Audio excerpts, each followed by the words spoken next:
संध्याकाळची वेळ. पुणे बेंगलोर हायवेवरून बारामतीच्या दिशेनं चालू असलेला प्रवास. थोड्या वेळात अंधार पडू लागतो. प्रवासातल्या सगळ्यांना भूक लागल्यामुळं एका चांगल्या हॉटेलच्या शोधात असतानाच एक बोर्ड अचानक दृष्टीला पडतो. त्याच्यावर लिहिलेलं असतं, चव आईच्या हातची. उत्सुकता आणि कुतूहल जागृत होतं. गाडी हॉटेलजवळ थांबते. सगळ्यांची पावलं हॉटेलच्या दिशेनं चालू लागतात. बाहेरच्या बाजूला टेबलवर सगळे बसून घेतात. स्वच्छ आणि नीटनेटकं टेबल. शेजारीच सगळीकडं मांडलेल्या झाडांच्या कुंड्या. मंजूळ स्वरात लावलेलं संगीत. शेतकरी आणि बैलगाडीची उभी असणारी प्रतिकृती. शेजारीच लहान बाळासाठी असणारा पाळणा. प्रवेशद्वारातच चुलीची हुबेहूब अशी आकर्षक प्रतिकृती. पाणी पिण्यासाठी तांब्याचे ग्लास.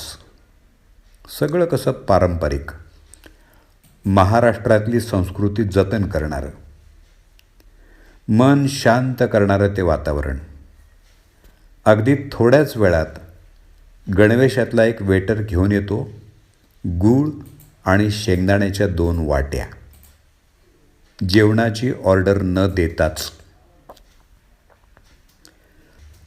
वेटरला विचारल्यानंतर त्यानं आमच्या हॉटेलची ही पद्धत असल्याचं सांगितलं. मी त्याला विचारलं, मालक कुठे आहेत? काउंटरजवळ आहेत. या भन्नाट आणि अनोख्या कल्पनेचं आश्चर्य वाटलं. मग मला राहवलंच नाही. मी पटकन काउंटरच्या जवळ गेलो. त्यांना माझा परिचय सांगितला आणि हातात हात घेऊन पहिल्यांदा त्यांचं मनापासून अभिनंदन केलं आणि त्याचवेळी आतमध्ये लावलेल्या पाट्यांनी लक्ष माझं वेधून घेतलं. आता आमच्यात मनमोकळा संवाद सुरू झाला. पुणे बेंगलोर हायवेवरील साताऱ्यापासून 12 किलोमीटर अंतरावर बोरगावजवळ असणारं हॉटेल महाराजा पॅलेस. त्याचे मालक सागर भोसले यांच्याशी माझा संवाद सुरू झाला. आलेल्या ग्राहकाला गूळ शेंगदाणे देऊन स्वागत करण्याच्या या कल्पनेमागची आपली भावना काय, असं विचारताच 40 ते 45 वयाचे नीटनेटका पेहराव असलेले सागर भोसले सांगू लागले, आपल्या घरी आलेल्या पाहुण्याचं जसं आपण स्वागत करतो त्याचप्रमाणे ग्राहक हे आमच्यासाठी पाहुणेच आहेत. त्यामुळं आलेल्या ग्राहकांना आम्ही पहिल्यांदा गूळ शेंगदाणे खायला देऊन त्यांचं स्वागत करतो. उद्देश एकच, गूळ आणि शेंगदाणे खाऊन त्यांचं हिमोग्लोबिन वाढावं.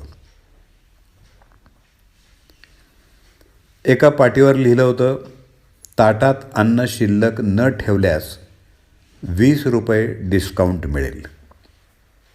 यामागचं रहस्य काय, असं विचारल्यावर भोसले आनंदानं बोलू लागले, हे बघा, शेतकरी आपला अन्नदाता, तो शेतात पिकवतो, त्यावेळी आपण पोटभर खातो. पण बरेच लोक जेवताना ताटात अन्न शिल्लक ठेवतात आणि अन्नाची नासाडी करतात. हे पाहून मनाला वेदना होतात आणि हे थांबवण्यासाठी ही कल्पना सुचली. प्रश्न 20 रुपयाचा नाही तर अन्नाच्या नासाडीचा आहे. या उदात्त हेतूबद्दल त्यांचं मनोमन कौतुक तर वाटलंच, पण शेतकऱ्यांबद्दल असणारी कृतज्ञता दिसून आली.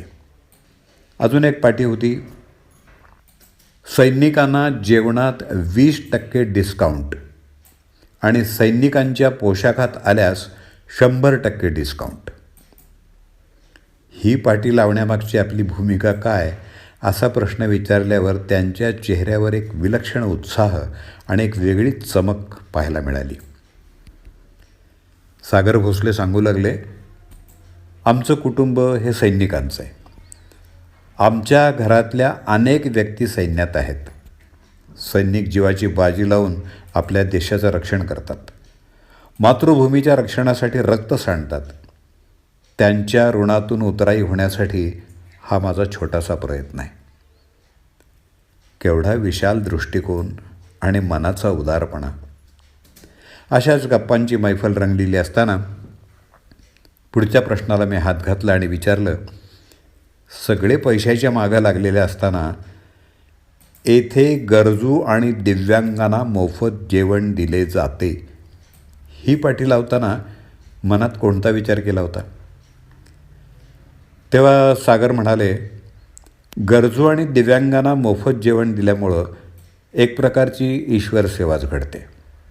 आम्हाला काही कमी पडत नाही. ग्राहकांचं समाधान हेच आमचं हित आहे. पैशापेक्षा ग्राहकांच्या समाधानाला आम्ही महत्त्व देतो. ग्राहक जेवण करून तृप्त झाला पाहिजे, मग आपोआप सगळं चांगलं होतं. तुमच्या या मानवतावादी विचारांची तारीफ करावी तेवढी कमीच आहे, असं सांगून मी माझ्या टेबलापाशी जेवायला जाऊन बसलो आणि वेटरनं जेवणाची थाळी आणून टेबलावर ठेवली आणि तीही होती अनलिमिटेड. ताटात तब्बल 14 पदार्थ होते. भूक लागल्यामुळं सगळ्यांनी जेवायला सुरुवात केली. अस्सल घरगुती पद्धतीनं बनवलेले सर्वच पदार्थ होते, स्वादिष्ट, रुचकर आणि चवदार. मी महाराष्ट्रातल्या बऱ्याच ठिकाणी प्रवास केला, पण अशा अनोख्या आणि एका वेगळ्या पद्धतीनं जेवणाऱ्याच्या चेहऱ्यावर तृप्तीचं समाधान पाहणारं हे एक निराळंच हॉटेल होतं. लेखक लक्ष्मण जगताप, बारामती. वाचन दत्ता सरदेशमुख.